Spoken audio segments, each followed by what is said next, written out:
Bom dia, eu sou a Laísa e juntamente com as alunas Rafaela e Júlia, hoje estamos aqui para expor brevemente a importância na organização dos espaços e dos materiais na educação infantil, tema do nosso trabalho da atual cadeira de Educação Infantil, mediado pela professora Rose. Afinal, qual é a importância da organização do tempo, do espaço e dos materiais na educação infantil? Entende-se que o espaço não é simplesmente um cenário na educação infantil.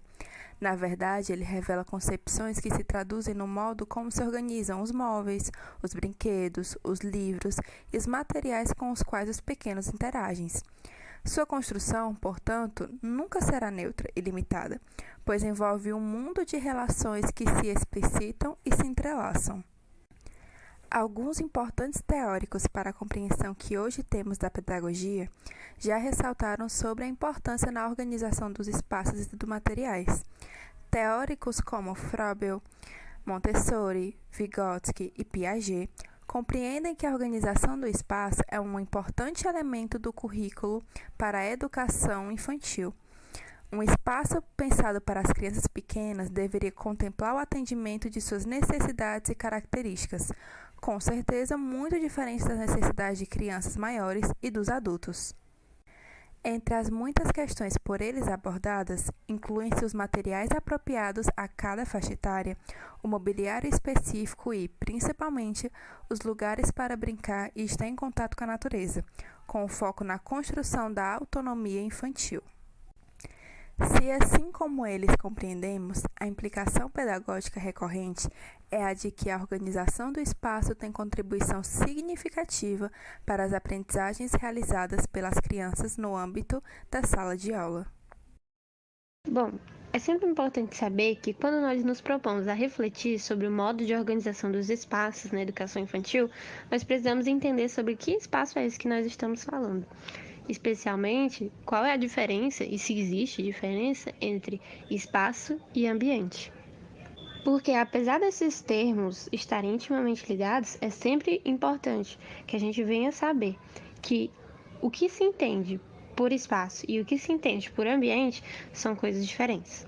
Então, o termo espaço ele está relacionado com o ambiente físico, ou seja, com o lugar onde as atividades são realizadas e caracteriza-se pela presença de elementos, como, por exemplo, os móveis, brinquedos, materiais didáticos e a decoração. Já o ambiente, ele se refere a outros elementos, se refere ao conjunto desses espaços físicos e às relações que neles se estabelecem, ou seja, envolve muito mais do que o ambiente físico, envolve o ambiente físico e as relações que ocorrem dentro dele. Ou seja, nesse sentido, é importante que nós venhamos compreender que a nossa análise vai além do espaço físico, mas para todo o contexto que envolve o espaço físico e as relações que ocorrem dentro dele. Ou seja, nós buscamos entender se esse é um lugar, se esse ambiente, ele é além dos objetos que compõem, quais são os odores, quais são as formas, as cores e tudo o que se relaciona entre a estrutura física e a forma como ele desperta interesse, desperta criatividade nas crianças e desperta uma sensação de prazer, de bem-estar naquele lugar. Então, ao fazer essa análise e ao discutir sobre as interações entre os bebês, o ambiente e o espaço, é importante que nós venhamos ter um apoio teórico de dois importantes teóricos, de dois importantes psicólogos e estudiosos sobre a socialização e sobre o desenvolvimento humano, que são Henri Wallon e Vygotsky. Os dois, eles trabalham a partir de uma perspectiva sociohistórica de desenvolvimento, e eles relacionam afetividade, linguagem e cognição, junto nas práticas sociais, quando eles vão discutir sobre a psicologia humana. Segundo eles, o meio social é extremamente importante, é o fator preponderante no desenvolvimento dos indivíduos. Ou seja, nesse sentido, é totalmente importante que as crianças venham interagir com o ambiente, interagir entre si, interagir com os professores, interagir para que assim eles possam se desenvolver. Com base nessa compreensão, a gente consegue entender que o espaço ele pode ser tanto estimulante ou limitador de aprendizagem, depende muito das estruturas espaciais que estão postas e da linguagem que ali estão representadas. Desse modo, a gente pode entender que as crianças, elas interagem nesse meio com seus parceiros, né? Com as outras crianças, e aprendem por meio da própria interação e da imitação.